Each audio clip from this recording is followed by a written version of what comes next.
The term Buffalo Soldier refers to African American soldiers who served in the late 1800s and early 1900s. Moses Williams was one of these Buffalo Soldiers. He was also a Medal of Honor recipient and probably the first African American to reach the rank of Ordnance Sergeant. He's buried here in Vancouver, Washington. In the late 1980s and early 90s, my father, James Wagner, researched and wrote about Moses Williams. However, my father suffered from cerebral palsy, and as he got older, his health declined. In 2001, he passed away.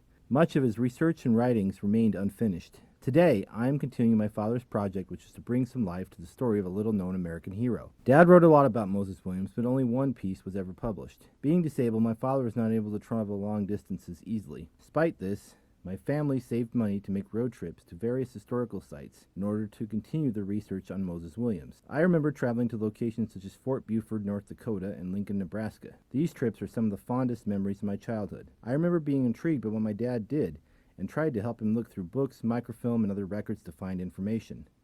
I learned more about American history on these trips than I ever learned in public schools. Recently, with the help of Greg Shine, Chief Ranger and Historian at Fort Vancouver National Historic Site, I have learned facts about Moses Williams that Dad was never able to discover due to his limited resources.